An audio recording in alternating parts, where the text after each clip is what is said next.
Welcome back to Game Perfection, a passion project by Karmasur Studios. I'm your host, Karma, who's brought you some kick-ass games. And with my relatively new friend, Bunny, here we go on a roll with the best Sandbox games for PC, PlayStation, and Xbox, Episode 2. Enough introduction, let's dive right into it. Teardown. Released on the 21st of April 2022 on PC, Tuxedo Labs produced its first game, which soon established itself among its indie contemporaries owing to its entirely destructible universe. It's an easy game to fall for at first. It's deceptively gorgeous with an astonishing level of detail in its mechanics. Sledgehammers, blowtorches, and numerous vehicles can be used to demolish everything within swinging distance of the players. It all starts with 3 modes. The campaign, in which players must complete a series of heists and rise through the ranks to become the greatest thief. Players are put into random surroundings, given a fixed, precise set of tools to utilize, and must achieve arcade-style objectives and challenges. And the finest mode of all is Sandbox, in which players are given fully updated tools and are free to construct and destroy to their heart's content, bringing out the best of the game's promises of freedom, creativity, and exploration.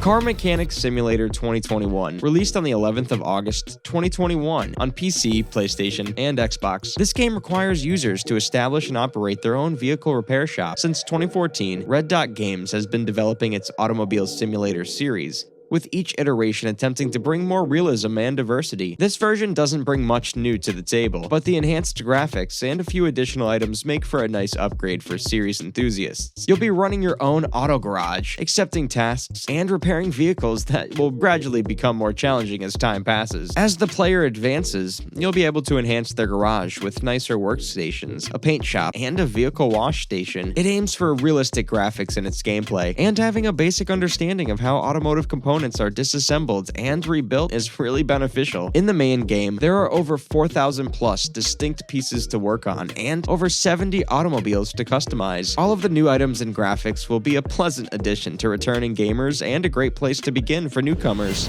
People Playground, released on the 23rd of July 2019 on PC. It's time again that we introduce this turbo dismount copy of the auspicious occasion of Sandbox Episode 2. After putting some time into this game, you won't regret the purchase, especially after only judging it from low-spec, disturbing previews. It's a game in which you construct frameworks and position things and people in an open space environment. When you first start, you may choose between a few various room sizes. You may apply effects like limited sunlight, rain, and snow to them. You may then begin arranging and creating whatever you want on the map. You are, of course, restricted to the goods accessible in the game, although the game does permit the addition of outside objects. There's still a lot of room for creativity in making zany patterns and creating unique places with the supplied elements. One enjoyable part of this game is seeing how the various things interact with one another.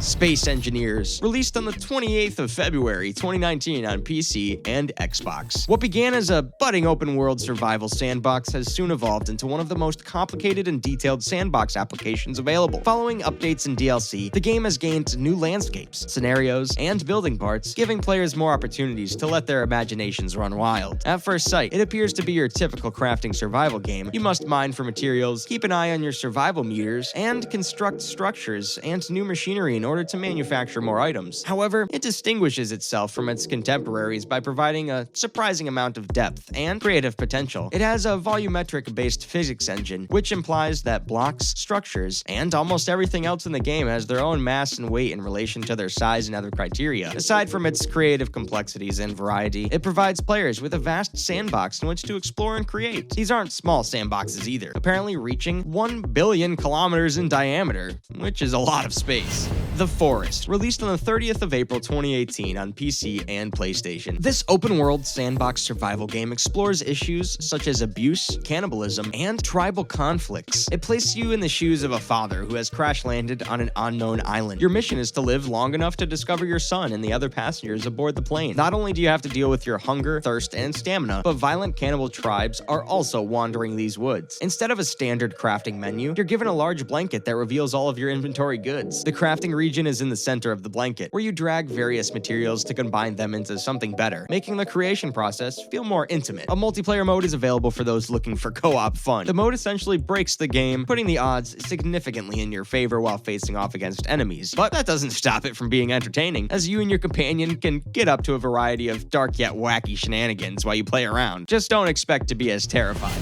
Garry's Mod, released on the 29th of November 2006 on PC. This combines all the finest parts of gaming into one location, and it's entirely configurable by the enthusiasts who created it. It's a sandbox game created using Valve's Source engine. It mixes assets from many Source releases, and gives users complete control over physics, NPCs, cars, weapons, items, and adversaries. Players may construct on maps from games like Left 4 Dead, Portal, and Half-Life 2, while spawning in any of those games' aspects as well. The player can just go insane amid the infinite swarm of headcrab zombies based in Aperture Labs. Garry's Mod's emergent gameplay options are popular among players. Building a completely working robot is as simple as selecting pieces and connecting them with a variety of pulleys, cranks, and rockets. Build a wooden fortress and burn it down piece by piece. Or create a vehicle out of any object that can fit a seat and improvised wheels. In Garry's Mod, the options are virtually limitless. It's been used to create incredibly sophisticated multiplayer experiences, comic books, and even films.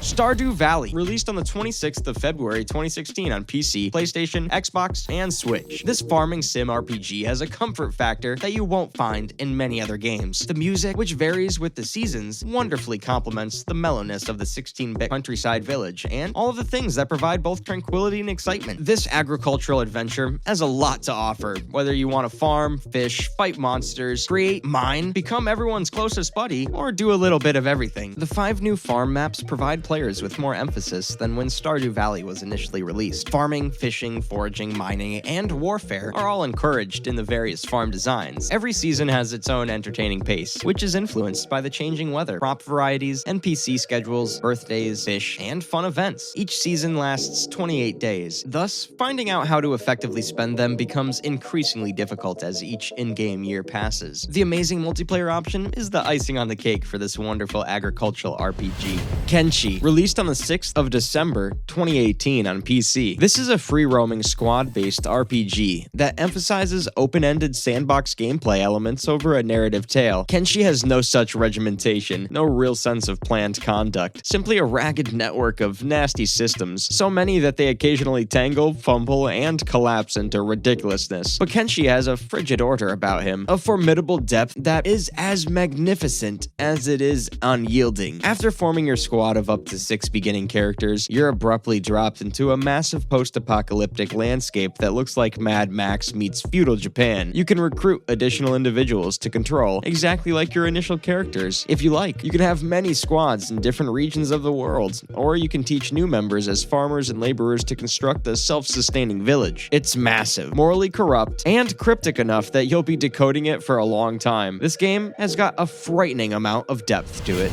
Rust, released on the 8th of February 2018 on PC, PlayStation, and Xbox. Crafting, fighting, survival, and exploration are all brilliantly combined in this survival game. It's entertaining how it combines survival and competitive games. You've arrived here with nothing except a rock and a light. You cut down trees and harvest rocks with your rock, which you use to create a crude shelter while keeping an eye on hunger, thirst, and health gauges. Over time, you'll discover blueprints that allow you to construct stronger tools, dramatically increasing your odds of survival. Wandering about the island, wondering what happened to make it so deserted, has a different joy to it. Unfortunately, due to weak and imprecise weaponry, the battle never seems good enough to be interesting on its own. However, the stakes are high. Losing combat with rare items in your inventory might mean missing hours of important crafting and resource collecting. This adds to the tension. This is the perfect game for competitive players who seek a combination of survival and crafting. For everyone else, there are plenty of alternative options. Harvestella, released on the 4th of November 2022 on PC and Switch. This farm sim and action RPG hybrid does an excellent job of blending two disparate genres into a seamless experience. It's not an original plot, but it has some interesting turns and feels nice to be caught up in. Importantly, it goes above the typical grandpa died and left you his land narration found in agricultural sims. The gameplay achieves an unusual balance between its two genre components. It doesn't accomplish better than any pure farm sim or action RPG titles, but its unique manner of combining the two provides something that's rather satisfying in any case. The second half of the gameplay idea is a more classic action RPG setup, which executes well. Combat is real-time and follows simple hack-and-slash rules, emphasizing party cooperation and the use of all available tools. It's one of the best good games you'll come across this year. Its performance issues and very simple rules keep it from being fantastic, but its quest design, dungeon exploration, and successful integration of several distinct gameplay ideas keep it quite compelling.